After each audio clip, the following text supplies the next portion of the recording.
लड़की ने पुनर्जन्म लेने के बाद सबसे पहले अपने मैथ्स एग्जाम को छोड़ दिया और एग्जामिनर को खाली पेपर दे दिया, क्योंकि अपनी पिछली जिंदगी में उसने पूरे दिल से एग्जाम के हर सवाल का जवाब दिया था। लेकिन जब रिजल्ट आया तो एग्जामिनर ने उस पर चीटिंग का इल्जाम लगा दिया। असल में उसकी छोटी बहन ने उसकी आंसर शीट कॉपी की थी, लेकिन सारे क्लासमेट्स बहन के साइड में थे। यहाँ तक कि उसके पापा ने भी उस पर भरोसा नहीं किया और उसे सजा दी। लड़की समझ ही नहीं पाई कि उसकी बहन ने उसके जवाब कैसे कॉपी कर लिए। शायद ऊपर वाला उसकी हालत पर तरस खा गया, क्योंकि जैसे ही उसने सुना कि एग्जाम शुरू होने वाला है, उसे एहसास हुआ कि वो उसी दिन पर वापस आ गई है। उसी टाइम उसके पापा ने उसे बोला कि एग्जाम में अपनी बहन को सपोर्ट करे। लेकिन अब लड़की को अपनी बहन की असली सच्चाई पता चल चुकी थी। बहन की फेकनेस देखकर उसने उसे एक जोरदार थप्पड़ मारा। जैसे ही ये हुआ, पूरी फैमिली ने लड़की को ब्लेम किया, लेकिन इस बार वो चुप नहीं रही। उसने सबके सामने अनाउंस कर दिया कि वो अब अपने घर वालों से सारे रिश्ते तोड़ रही है। उसकी बहन ड्रामा करने लगी और उसे मनाने की एक्टिंग करने लगी, लेकिन लड़की ने उसे वार्न किया कि अगर उसने उसका पीछा नहीं छोड़ा तो वो उसे एग्जाम से ही बाहर कर देगी। उसका भाई भी उसे इंसल्ट करने लगा और बोला कि उसे इस एग्जाम में होने का कोई हक नहीं है। लेकिन उसकी बहन डर गई और लड़की को रोकने की कोशिश करने लगी। लड़की को उसका ये अजीब सा रिएक्शन देखकर समझ आ गया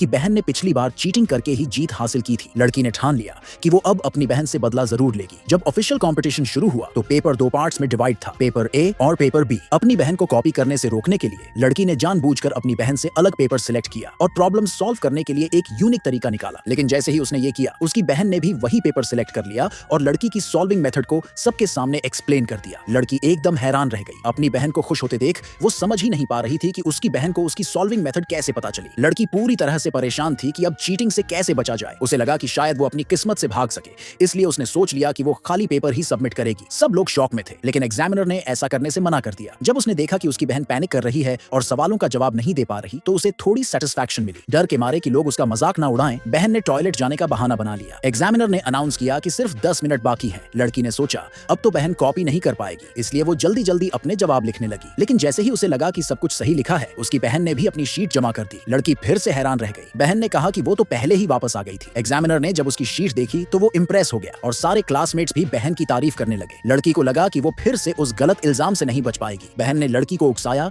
कि वो भी अपनी शीट सबमिट करे, लेकिन लड़की ने मना कर दिया और कहा कि उसने गलती की है, उसे ठीक करनी है। बहन बहुत नर्वस हो गई थी। उसे समझ नहीं आ रहा था कि लड़की अपनी शीट क्यों नहीं दे रही। क्लासमेट्स भी सोचने लगे कि लड़की ने क्या गलती की है, लेकिन बहन ने बात टाल दी और कहा कि उसे भी अपनी मिस्टेक्स चेक करनी है। एग्जाम के खत्म होने में अब बस 3 मिनट बचे थे और बहन बहुत एंग्शियस हो चुकी थी। लड़की, जिसने अब तक कुछ खास नहीं लिखा था, सोच रही थी कि अब तो बहन के पास कॉपी करने का टाइम ही नहीं बचा। लेकिन बहन अपने आप पर कॉन्फिडेंट थी। वो बोली कि वो तो कभी भी अपनी आंसर्स ठीक कर सकती है, चाहे कितना भी टाइम बचा हो। जैसे ही लड़की ने लिखना बंद किया, बहन दौड़ के अपनी शीट जमा करने चली गई। एग्जामिनर ने लड़की की तारीफ की। ये देखकर लड़की का दिल टूट गया। तभी बहन ने लड़की की शीट ले ली और उस पर इल्जाम लगाया कि उसने उसकी कॉपी की है।